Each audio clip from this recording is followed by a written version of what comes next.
반갑습니다. 저도 쇼미더어머니 얘기하려고 했는데 제가 프로그램을 뭐 좀 좋아하긴 하지만 뭐 꼭 막 뭐 그게 어땠다는 게 아니라 보셨어요? 아까 뭐 보신 분들 좀 계십니까?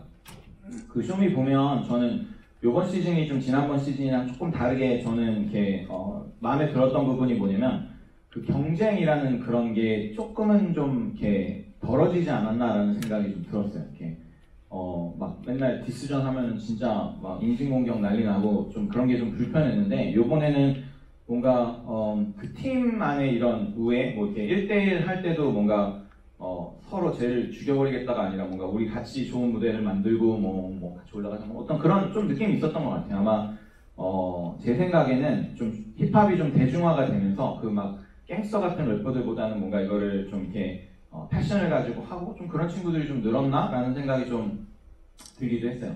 무슨 말을 하려는 거냐면 저는 경쟁이 좀 싫어요. 오늘 설교에서는 경쟁이라는 그 단어에 대해서 좀 얘기를 해볼까 하는데 경쟁하면 저는 좀 어려운 부분이 있는 것 같아요. 여러분들은 뭐 경쟁 괜찮으십니까? 뭐 그런 사람들이 있어요. 승부욕이 이렇게 뛰어나서 남과 이렇게 컴피트해서 뭐 되게 헬시한 컴피티션을 해갖고 내 어떤 성적이 더 올라가고 이런 부분에 대해서 이렇게 좀 즐길 수 있고 그런 분들도 분명 계시겠지만 저는 좀 뭐 이렇게 한국이라는 나라에서 태어나서 자라다 보면 꼭 뭔가 이렇게 공부도 남보다 잘해야 더 잘하는 거고 이렇게 컴피티션 하면서 내가 쟤보다 잘하면 뭔가 나는 좀 잘난 느낌인데 만약에 내가 쟤보다 못하면 그럼 나는 막 좀 루저처럼 되고 그런 부분들이 좀 싫었던 것 같아요.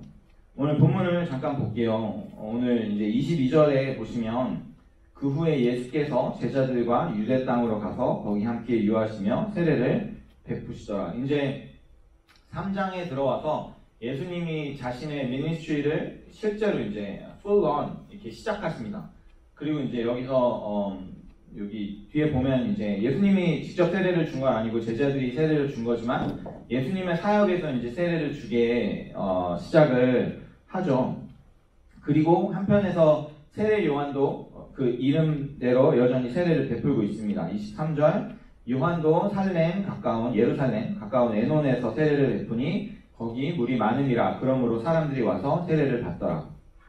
자, 그런데 요 다음 장 1절에 보시면 예수께서 제자를 삼고 세례를 베푸시는 것이 요한보다 많다 하는 말을 바리새인들이 들은 줄을 주께서 아신지라.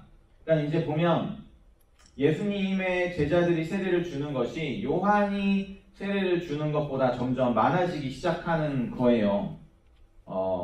그리고 이제 바리새인들이 이 말을 들었다는 건 뭐냐면 바리새인들은 지금 이 두 사람을 주목하고 있고 저 중에 누가 더 영향력이 있는 세례자인지를 평가하고 있다는 거죠. 그래서 마치 두 사람이 원하든 원하지 않든 마치 어떤 경쟁자처럼 Who's the real Baptist? 저는 John the Baptist인데 예수님은 이제 새롭게 나타난 그 사람이 그러면서 이렇게 누가 더 나은 세례자냐라는 이런 얘기를 하고 있어요. 제가 좀 싫어하는 말 중에 하나가 뭐냐면 이렇게 누구한테 뭐 이렇게 조금 잘해주고 그러면 David, you're the best, you're the best.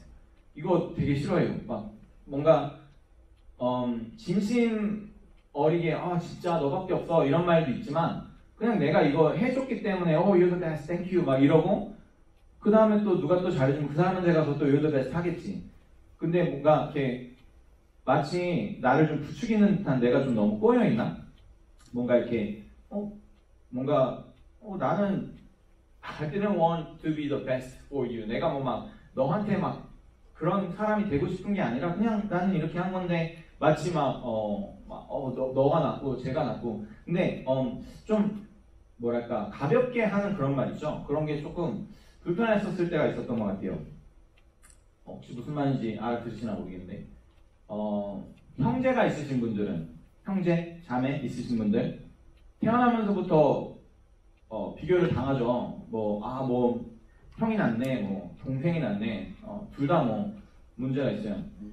예를 들면 저는 이제 형이 한 명 있는데 한 살 차이 나는 형인데 성격적으로 봤을 때는 제가 조금 더 이제 외향적인 성격이에요. 저희 형은 조금 더 내성적인 성격이고, 사실 이제 와서는 뭐 둘 다 그냥 성격이잖아요. 어떤 게 낫다 이런 건 없는데, 아마 저희 어렸을 때는 어쩌면 지금도 좀 외향적인 성격이 더 좋은 성격이라고 이야기를 할 수 있을 것 같아요. 사람들이. 그게 사실은 아니고. 그래서 뭔가 제가 좀 외향적인 성격이었을 때 어렸을 때 들었던 말 중에 하나가 이런 건 네가 형보다 낫네. 이러면 어렸을 때는 사실 그거 듣고 기분이 좀 좋았거든요. 형보다 낫다는 거는 뭐 기분이 좋은 건데, 근데 나중에 생각해보면 아니 왜 나랑 형을 비교를 하고 그럴까. 그래서 내가 뭐 형 나보다 못해 내가 이렇게 말을 하는 것도, 또는 그냥 피곤한 거죠. 어떤 부분에 있어서는 이건 형보다 네가 낫고 이건 너보다 형이 낫고, 그러면 뭐랄까 좀 프레셔가 있는 것 같아요. 내가 그럼 여기서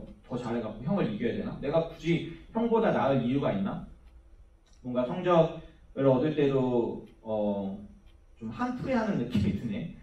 저는 막 1등 하고 싶지 않아요. 1등 너무 피곤할 것 같아요. 뭐 할 수 있는데 안 하는 건 아니지만 그냥 평균 정도면 나는 괜찮지 않나? 이렇게 남들 봤을 때 평균이 뭐 이렇게 몇 점이다 그럼 내가 평균보다 잘했으면 나는 괜찮은 거 아닌가? 근데 왜 굳이 나를 막 더 이렇게 막 잘하는 사람으로 만들어야 하는지, 그냥 좀 그런 생각들이 있었던 것 같아요. 공감하십니까? 경쟁? 너무 피곤한 거?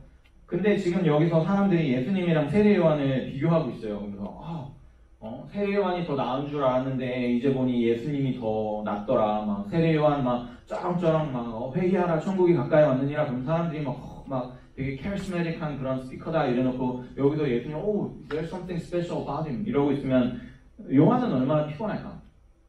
근데 그거 아세요? 처음부터 세례요한은 그 경쟁하기를 원한 건 아니었어요. 요한복음 1장 20절 보면 요한이 드러내어 말하고 숨기지 아니하니 드러내야 하는 말이 나는 그리스도가 아니라 I am not the Christ. 나는 저분이랑 경쟁 안 할 거야. 나는 I am not the Christ. 뭐라고 했죠? 나는 주님께서 오시는 길을 준비하는 소리다. 나는 그냥 광야에 외치는 소리에 불과하다. 마가복음에 보면 이렇게도 얘기했어요. 마가복음 1장 7절 8절 그가 전파에 이르되 나보다 능력 많으신 이가 내 뒤에 오시나니 나는 굽혀 그의 신발끈을 풀기도 감당하지 못하겠노라. 나는 너에게 물로 세례를 베풀었거니와 그는 너에게 성령으로 세례를 베푸시리라. 그분에 비하면 나는 아무것도 아니다. 이게 사실 그렇게 쉬운 말은 아니지 않을까 싶어요. 좀 사람이랑 뭔가 부추겼을 때 누가 더 훌륭한 세례자냐, 누가 더 훌륭한 리더냐라고 했을 때 나도 그렇게 나쁘진 않아, 나도 괜찮아, 이런 마음이 없지 않아 있지 않을까? 뭔가 네, 이제 생각을 해보면 세례 요한의 입장에서는 또 하나 뭐가 있었냐면 세례 요한은 은근히 좀 이렇게 뭐랄까 라디컬한 그런 스피커였거든요. 그래서 막 회개해라 막 그러더니 이 사람이 이제 한 것 중에 하나가 그 당시 헤롯 대왕, 제가 얘기했죠. 그 세례 요한 얘기할 때 얘기했었는데 헤롯 대왕이 자기 형의 형수랑 이제 결혼을 하게 돼서 세례 요한이 왕한테 그거 옳지 않다라고 해서 헤롯 대왕이 그 이후로 저 자식 어떻게 죽이지? 이러고 있었던 때예요. 그러니까 무슨 말이냐면 세례 요한을 따르는 그런 팔로워들이 있었는데 그 세력 때문에 헤롯 대왕이 건들지 못했던 거야. 그런데 이제 와서 예수님이 치고 올라오고 내 제자들이 다 예수님한테 가버리잖아. 그럼 나는 이제 마치 이렇게 방패가 없어지는 거지. 그래서 결국엔 나는 헤롯 대왕에게 잡혀서 죽게 되는 거예요. 그리고 실제로 그렇게 일이 진행이 됐죠. 결국 감옥에 갇혀서 결국엔 죽게 됐어요. 그것도 어떻게 보면 예수님이 뜨시고 자기가 내려앉으면서 세력이 바뀌면서 그것을 지켜줄 수 있는 그런 게 없었기 때문에 세례 요한은, 그러니까 목숨이 달린 문제예요. 이거는 뭔가 경쟁이라는 그런 부분에 있어서 내가 예수님이랑 이렇게 뭔가 경쟁하지 않으면 내가 목숨을 빼앗길 수 있는 그런 상황인데 세례 요한은 한결같이 나는 예수님도 아니고 나는 저분이랑 비교하면 아무것도 아니다 라고 할 수 있는 그런 마음이 있었던 거죠. 만약에 세례 요한이 예수님과 경쟁하겠다라고 했으면 저는 좀 upper hand를 가지고 있었을 거라고 생각해요. 우선은 출신 배경부터 예수님은 목수의 아들이었습니다. 그리고 자신도 목수였죠. 근데 세례 요한은 부모가 둘 다 제사장이었어요. 사가랴랑 엘리사벳. 그러니까 엘리트 집안이었다고 제가 이야기했었죠. 그리고 뭐 6개월 형인 건 그렇다 쳐도, 그런데 이런 사역을 시작함에 있어서 6개월 먼저 시작하셨던 건 아니고 벌써 몇 년 더 먼저 시작을 하셨을 수 있으니까 이미 그 제자들을 모았다라는 거는 좀 그 부분에 있어서 좀 유리한 고지를 먼저 가지고 있는 거죠. 그리고 우리가 아는 예수님은 뭐 12살 때를 제외하고는 들은 바가 없어요. 30살이 넘어가시면서부터 이제 광야에 가셨다가 오시면서 세례 요한한테 세례를 받으시면서 그분의 사역이 시작을 했단 말이에요. 세례 요한이 예수님을 세례를 줬네. 거기서부터 시작이 됐으니까. 그렇게 치면 세례 요한은 여기 누가복음 1장 80절에 보시면 아이가 자라면 심령이 강하여지며 이스라엘에게 나타나는 날까지 빈들에 있으니라. 그러니까 어려서부터 이 사람은 he became strong in spirit. 그리고 나서 이제 광야에서부터 그 사역을 준비했고 어느 순간부터 두각을 나타내기 시작하더니 결국 예수님한테 세례를 줄 수 있는 사람까지 된 거죠. 현재 상황상 예수님은 말하자면 이제 듣보, 세례 요한은 이미 왕한테까지 한마디 할 수 있는 그 정도의 실력자. 그런데 점점 예수님한테 세례받는 사람들이 늘어나면서 제자들까지 와갖고 세례 요한한테 뭐라고 하냐면 오늘 본문 26절인데 그들이 요한에게 가서 이르되 랍비여 선생님과 함께 요단강 저편에 있더니 곧 선생님이 증언하시던 이가 세례를 베풀매 사람이 다 그에게로 가더이다. 그러니까 제자들 말하는 건 뭘까? 선생님이 세례 준 그 사람 있잖아요. 그 사람 지금 난리 났어요. 사람들이 그 사람한테 가요. 선생님한테 안 오고. 이거 뭐 어떻게 해야 되는 거 아닙니까? 라는 의미일 수도 있지 않을까 싶어요. 그래서 어느 순간은 이제 요한은 결정을 내려야 되는 그 순간이 왔을 것 같아요. 물론 예수님과 우리가 경쟁을 할 건 아니지만 제가 여러분들이 좀 더 이해할 수 있는 그런 예를 한번 들어볼게요. 시험이 있어요. 그래서 옆에 그 친구가 야, 시험 범위가 어디야? 공부 어떻게 해야 돼? 막 이래갖고 도와줬어. 시험 범위는 여기서부터 여기고 너 필기 안 써? 이거 내 노트도 좀 보고 야 여기가 중요하니까 여기를 좀 잘 봐. 그래서 좀 도와줬는데 성적은 걔가 더 잘 나왔어. 빡치는 거죠 막. 왜 그래야 돼? 그런 게 제일 억울하지 않나? 내가 원래 더 잘하는데 내가 가르쳐줬는데 왜 얘가 나보다 더 잘해야 돼? 뭐 그런 거. 회사에 이제 취직을 했어. 내가 먼저 취직을 했어. 그러고 나서 어떤 신입사원이 왔는데 아주 어리버리해. 막 복사기도 못 쓰고. 막 그래갖고 다 알려줬어. 이건 이렇게 하고 저건 저렇게 하고. 그리고 이제 항상 격려해준다고. 잘하고 있어, 잘하고 있어. 매니저가 쟤 어때? 잘해, 잘해. 그랬는데 몇 년 지나니까 얘가 먼저 승진을 했어. 내가 아마 좋게 얘기해줘갖고 저 사람 잘해요. 그래갖고 승진을 했나봐. 그러고 나서는 내 매니저가 됐어. 이것도 막 내가 먼저 들어왔는데 저도 뭐 이제 와서는 뭐 괜찮지만 뭐 그래요. 솔직히 결혼도 늦게 했고 안수도 늦게 받았고 저보다 어린 친구들 결혼해서 애 낳는 것도 많이 받고 저보다 어린 친구들 뭐 이렇게 목사 안수 받아갖고 교회에서 사역하는 것도 많이 받고 그런 거 보면 이상하다. 나 나름 열심히 했는데 뭔가 뭐 그런 마음들. 그랬을 때 만약에 여러분들이 좀 그러고 싶지 않을까? 그래도 쟤보단 내가 더 나아야 되지 않나? 뭔가 그래도 난 도와주는 건 좋은데 내가 저 사람 밑에 이렇게 되면서 이건 좀 아니지 않나? 라는 어떤 그런 결정을 만약에 우리가 할 수 있다면 나는 그 컴피티션에서 어떤 결정을 내리게 될까? 쇼미더머니의 래퍼들은 어떤 결정을 내릴까? 나는 어떤 결정을 내리게 될까? 세례 요한의 반응, 세례 요한의 결정. 오늘 설교 제목이죠. 30절. 굉장히 유명한 말이에요. 그는 흥하여야 하겠고 나는 쇠하여야 하리라. He must become greater. I must become less. 이거 네 멋있죠. 어떤 마음으로 이런 말을 했을까요? 저라면 예수님이랑 경쟁 못해. 어쩔 수 없지 뭐 뭔가 이런 자포자기한 마음으로 했을까? 내가 예수님 안돼 못해 뭐 이러면서 하나님의 아들이랑 상대가 안 되잖아. 금수저랑 흑수저랑 안돼 못 이겨 뭐 이런 마음이었을까? 근데 오늘 본문 보면 그렇지 않아요. 잘 보세요. 여기서 우리가 세례 요한을 좀 부러워했으면 좋겠고 저는 여러분들이 앞으로 인생을 살면서 여러 가지 상황에서 경쟁을 하게 될 때 이러한 결정, 이러한 마음으로 우리가 살 수 있었으면 좋겠습니다. 29절. 신부를 취하는 자는 신랑이나 서서 신랑의 음성을 듣는 친구가 크게 기뻐하느니 나는 이러한 기쁨으로 충만하였노라. 영어로 뭐라 되어 있죠? That joy is mine, and it is now complete. I have a complete joy. 경쟁에서 내려가면서 나는 내 기쁨이 나 안에서 충만해졌다. 이거죠. 뭔가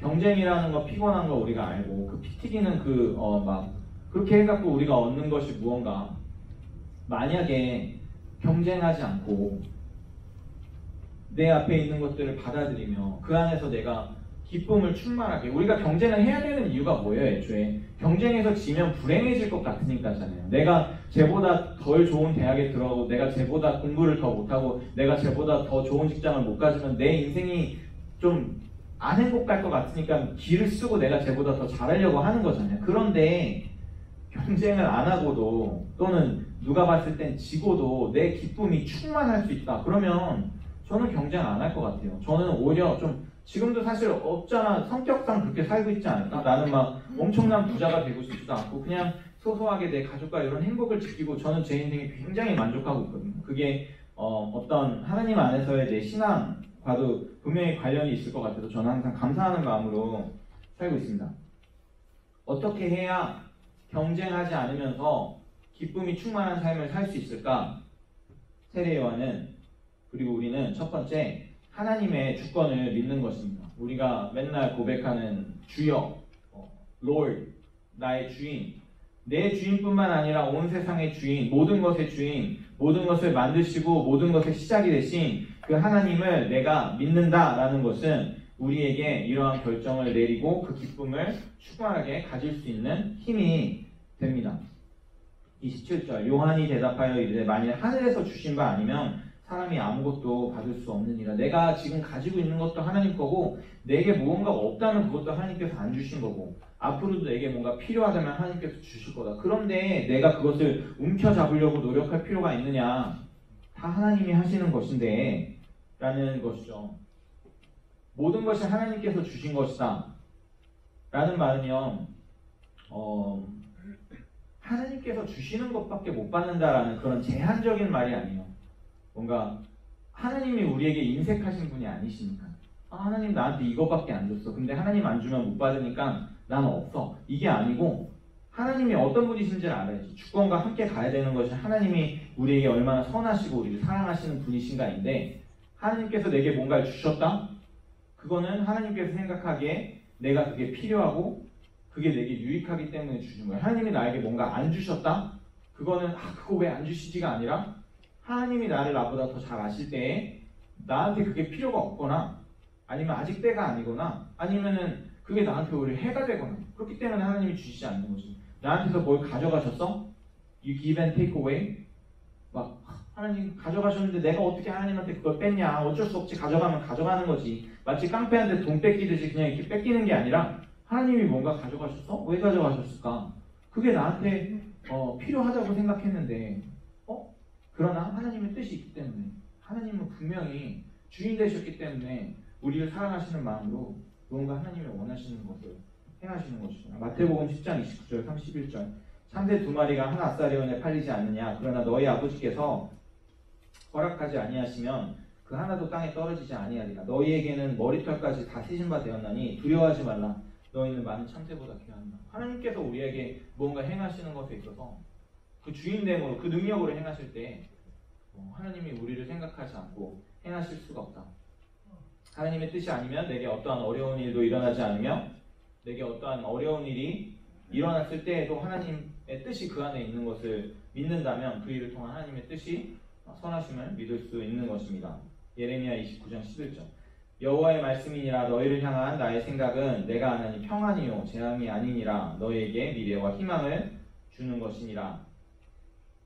잠언 19장 21절, 사람의 마음에는 많은 계획이 있어도 오직 여호와의 뜻만이 완전히 서리라. 세례 요한이 봤을 때 하나님의 아들 예수 그리스도께서 임하셨고, 이제는 저분이 He must become greater and I must become less. 이것은 하나님의 주인이시기 때문에 그 주인의 놀라우신 뜻이 그 깊고 높으신 뜻이 내 삶에 일어나는 것에 있어서 나는 기쁨으로 그것을 인정한다 라는 그런 의미가 되는 것이죠. 두 번째, 실제로 하나님의 뜻을 따르는 것이 우리에게 유익하기 때문입니다. 하나님이 주인이시라는 말은 우리에게 자유가 없다는 말이 아니고 어떤 상황에서든 하나님의 뜻 안에서 우리가 기뻐할 수 있음을 말합니다. 제가 아이를 키워보니까 이 아이에게 자유를 제가 제안했죠. 여기는 나가면 안 돼. 저기는 갈 수 없어. 이거는 줄 수 없어. 이 아이가 그 자유에 대해서 제한됨을 느낀다라고 하면 저는 좀 어쩔 수 없는 부분이 있지만 저는 모든 자유를 다 줬어요. 이 아이가 입에 넣고 싶은 걸 다 넣고 있고 뭔가 하고 싶은 대로 다 해요. 막 저한테 아빠가 안아줄까 이렇게 하면 저를 가재 뭔가 나한테 온 게 아니었어. 가지러 가자는 거였어. 다 가져가요. 근데 이건 안 돼. 거기서 자유가 제한됐다고 느끼면 안 되죠. 그거는 자유를 제한한 것이 아니라 이 아이의 안전을 내가 보장한 것입니다. 하나님께서 우리의 자유를 제한하시는 것, 하나님이 우리의 주인 되시는 것은 우리에게 모든 자유를 주시면서 우리를 우리의 그 죄와 자유함으로부터 지키시려고 하는 그런 노력인 거예요. 제가 그 퍼즐 조각 사진을 하나 가지고 왔는데 퍼즐 좋아하세요? 1000피스짜리 이런 거 해보신 적 있어요? 500피스 이런 거? 퍼즐 좋아하는 사람? 저는 퍼즐을 글쎄 좋아하긴 하는데 너무 힘들죠. 저 어렸을 때 기억이 있어요. 아버지랑 형이랑 이렇게 마루에다가 1000피스짜리를 깔아놓고 몇 날 며칠을 했던 것 같아요. 끝나지도 않는 것 같은 그 캐나다 단풍 같은 그런 사진이어갖고 빨간색 다 모아놓고 초록색 다 모아놓고 몇 날 며칠을 걸렸는데 끝냈는지 안 끝냈는지도 잘 모르겠어. 근데 지금 와서 생각해보면 그것을 끝냈을 때 아마 내가 기분이 좋았지 않았을까. 퍼즐이라는 건 그 어떤 인내, 그 노력, 그 시간을 겪고 나서 그것을 완성했을 때 뭔가가 내 안에 기쁨으로 자리 잡는 것이 아닌가. 근데 퍼즐을 저런 식으로 맞추면 이렇게 잘라갖고 모양들을 이렇게 맞춰버리면 그거는 기쁨이 될까요? 저렇게 해갖고 퍼즐 맞춰봐야 퍼즐을 맞춘 게 아니죠. 그냥 끝낸 거지. 근데 말하자면 끝내는 것이 중요한 것이 아니라 어떤 목적과 뜻을 이해하고 그것을 이루는 것이 되게 더 중요하다라는 것을 이야기하고 싶은데 하나님의 뜻이 우리 안에 선하시다면 우리의 인생은 그 인생을 어떻게 마무리하는 것이 중요한 것이 아니라 하나님의 뜻을 발견하는 것이 훨씬 더 중요한 것이 아닌가. 여러분들이 숙제를 했어요. 열심히 했어요. 대충 하지 않고 막 최선을 다해 했어요. 100점짜리 숙제를 했어. 근데 학교에 가져갔더니 이거 지난주 거래. 나 지난주에 아파갖고 학교를 못 갔거든. 지난주 숙제를 100점짜리를 해버렸어. 그러면은 요번 주 숙제는 몇 점이야? 빵점이죠. 선생님이 불쌍하니까 좀 도와줄 수도 있기는 한데 뭐냐면 열심히 하고 이루는 것보다 잘하는 것보다 내가 해야 되는 것을 하는 것이 중요하고 내 인생을 어떻게 내가 이렇게 훌륭하게 살아내는 것보다 하나님의 뜻이 나에게 무엇인가를 알아내는 것이 더 중요한 것이죠. 그래서 28절과 29절 보시면 내가 말한 바라는 그리스도가 아니요 그의 앞에 보내심을 받은 자라고 한 것을 증언할 자는 너희니라. 그러니까 나는 그리스도가 아니다. 하나님이 나한테 주신 부르심이 내가 예수님이랑 경쟁해서 이기는 게 아니라 딱 요거다. 그래서 나는 요걸 하는 거다. 그리고 그것이 나에게 기쁨이 된다. 그것이 설령 나의 죽음을 부르게 된다 할지라도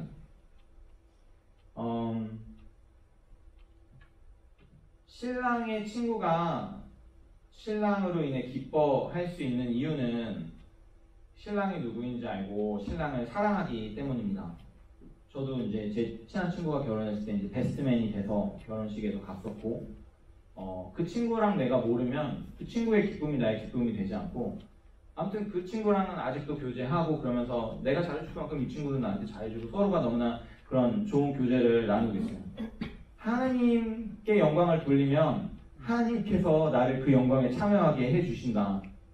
하나님께 나의 것을 드리면 하나님이 나에게 더 놀라운 것을 채워주신다. 이 기본적인 영적인 원리를 우리가 발견하지 못하면 우리는 인생에서 하나님을 위해서 사는 것이 너무나 아깝겠지. 하나님께 드리는 헌금이 이거 땅바닥에 버리는 것도 아니고 이런 느낌이겠지. 근데 하나님이 누군지 알면 하나님께 드리는 것은 전혀 아깝지 않고 오히려 드릴 수 있으면 더 좋지. 하나님이 나한테 더 좋은 것을 채워주시니까. 마태복음 13장에 보면은 그 천국을 발견한 사람이 나오죠. 13장 44절 천국은 마치 밭에 감추인 보화와 같으니 사람이 이를 발견한 후 숨겨두고 기뻐하며 돌아가서 자신의 소유를 다 팔아 그 밭을 사느니라. 이 사람의 직업은 무엇입니까? 농부입니다. 밭을 일구는 사람이었으니까. 그럼 이 사람이 농부로서 가장 잘하는 것은 무엇이냐면 밭을 잘 일궈서 밭에서 많은 수확을 내는 것이겠죠. 그러면 자, 이 사람이 생각할 때 나는 농부, 나는 밭을 일궈서 수확을 많이 내는 게 나의 목표. 그런데 탕탕탕 하는데 뭔가 딱딱한 거를 툭 쳤어. 뭐야? 응? 웬 상장? 근데 이거는 내가 밭을 일구는데 방해가 돼요. 이거는 내가 풍성한 추수를 거두는데 방해가 돼. 그럼 뭐 해야 돼? 치워버려야지. 돌멩이처럼 치워버리고 밭을 잘 일궈요. 그래갖고 풍년 내 주인이 너 열심히 진짜 일 잘했구나. 자, 이거 다 너 가져. 아, 행복해. 이런 인생이 행복한 인생인가? 아니면 보물을 발견한 순간 곡괭이 다 내던지고 집에 가서 내 소유를 팔아서 밭을 사갖고 나 이제 농부 안 해. 그냥 이거 보물 가지고 나는 평생 먹고 살 거야. 건물이나 살지. 뭐 어떤 요런 게 좋은가? 무슨 말이냐면 우리의 인생에 있어서 우리가 착각하는 게 있어요. 우리 인생이 내가 농부인 줄 알아. 그냥 이 밭 잘 읽어갖고 추수만 잘하면 되는 줄 알아. 그냥 우리의 인생이 그냥 공부 잘해갖고 좋은 직업 가지고 돈 많이 벌어서 건물 사갖고 떵떵거리면서 사는 게 최고인 줄 알아. 그래갖고 겨우 그거 해놓고 나는 최고의 농부야. 나는 최고의 인생을 살았어. 근데 우리가 지나오면서 발견했었던 그 보물들, 다 던져버렸었던 그 보물들, 내 인생에 방해가 되니까, 이 밭을 일구는데 방해가 되니까 옆에다가 치워버렸던 그 보물들, 그거를 우리가 모르기 때문에 우리는 우리의 인생이 난 잘 살고 있어. 나 공부 잘해. 나 대학 잘 갔어. 나 직장 돈 많이 벌어. 그런데 그것이 농부가 나 밭 잘 읽었어. 나 추수 많이 했어. 그거랑 뭐가 다르냐. 여러분들이 살아가시면서 매주 듣는 설교, 매번 가는 수련회, 매번 하는 성경 공부, 거기서 발견한 예수님을 보물인 것을 알아보지 못하고 그냥 버려버렸으면 그냥 농부로 평생 사시겠어요? 그 보물을 소유할 수 있는 그런 기회를 여러분들에게 하나님이 주셨을 때 저는 경쟁을 계속 한다는 건 그런 의미라고 생각합니다. 예수님과 경쟁을 한다는 건 그것을 내 보물로 취하는 것이 아니라 이 돌멩이를 내 인생에서 치워버리겠다는 거죠. 물론 조금은 다른 얘기지만 우리의 인생에서 서로 가운데 또 우리의 삶 가운데 내 스스로가 경쟁하고 노력하고 무언가를 얻으려고 하는 그런 노력들이 그 삶에 예수님이라는 보물을 치워버리는 그런 일이 된다면 그것은 우리에게 굉장히 비극적인 그런 일이 될 것입니다. 시편 144편 4절 사람은 헛것 같고 그의 날은 지나가는 그림자 같습니다. 성경은 그 노인들에 대해서 굉장히 좋은 평가를 합니다. 우리도 노인들을 공경하는 그런 마음을 가지죠. 그런데 노인들이 어른들이 항상 이렇게 지혜롭습니까? 어른들이 항상 우리보다 더 많은 것을 알고 있습니까? 여러분 우리 일어납시다. 어른들이 우리를 이렇게 억누르고 있는데 막 반항합시다. 아니 저는 올바른 말일 수 있을 것 같아요. 어른들이라고 다 아는 게 아니에요. 특히라는 말은 뺄게요. 뭔가 그분들이 기분 나빠할 수 있으니까. 나이 들어서 뭔가 고집도 세지고 막 그런 것들 많이 봤어. 그러니까 어른들 말이라고 우리가 다 들을 필요 없어요. 죄송합니다. 그런데 성경이 어른들에 대해서 좋게 이야기하는 것은 뭐냐면 욥기 32편. 아무튼 제가 방금 얘기한 것을 좀 이렇게 디펜드할게요. 어른이라고 지혜롭거나 노인이라고 정의를 깨닫는 것이 아닙니다. 네. 그런데 잠언 16장 31절 백발은 영화의 면류가 아니라 공의로운 길에서 얻으리라. 그의 hair is a crown of splendor. 멋있죠. 왜 그러냐면 이 자리에 계시는 이제 비교적 어른분들 그리고 여러분들과 비교했을 때 한 가지 나이 많은 사람들이 여러분들보다 더 잘 아는 게 있어요. 뭘 것 같아요? 이런 거는 좀 퀴즈로 해서 맞추면 선물도 줄까? 어른들이 우리보다 더 잘 아는 게 뭘까? 네. 경험에서 나오는 바이브, 짬에서 나오는 바이브. 네. 뭐, 맞긴 하겠지만 제가 원하는 답은 아니었던 것 같아요. 어른들이 잘 아는 거 뭔지 알아요? 뭘까? 인생을 잘 알까? 인생에 대해서 뭔가를 잘 알아요. 어른들 얘기하는 거에 귀를 기울여 보면 어른들이 뭐라 하시냐면 인생은 짧다. 인생은 짧다. 금방 가더라. 근데 우리는 막 되게 평생 있는 줄 아는데 인생은 짧다. 인생 가운데 뭔가 대단한 것이 없다. 전도자의 말처럼 헛되다. 그런데 우리는 마치 우리의 앞으로의 인생이 막 뭔가 난리 난 줄 알지. 우리 그 인생 하나님을 위해서 포기하면 엄청난 걸 포기한 것 같지. 그런데 어른들, 나 왜 젊었을 때 하나님을 위해서 살지 못했을까? 나 왜 이제 하나님 만나러 갈 날이 얼마 안 남았는데 나는 하나님께 가지고 갈 만한 것이 없을까? 저는 노인들을 참 존경하고 사랑하는 것이 그분들의 참 재밌어요. 자신들이 어치브한 그런 많은 업적들에도 불구하고 그분들은 이거 별거 아니에요.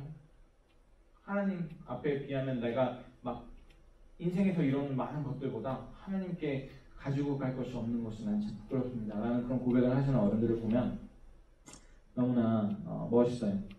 자, 마무리할게요. 세례 요한은 경쟁을 선택하지 않고 오히려 패배를 인정해 버렸지만 인생에서 가장 큰 기쁨을 누리게 되었습니다. 여러분들은 어떤 인생을 사실 것입니까? 하나님과 경쟁하시겠습니까? 그 인생 가운데 하나님이 우리의 삶에서 왕되고 주되게 하지 않으시고 그분을 눌러서 내가 굳이 왕이 되고 내가 굳이 내 삶의 주인이 돼서 내가 원하는 것들을 다 이뤄보며 한번 살아보시겠습니까?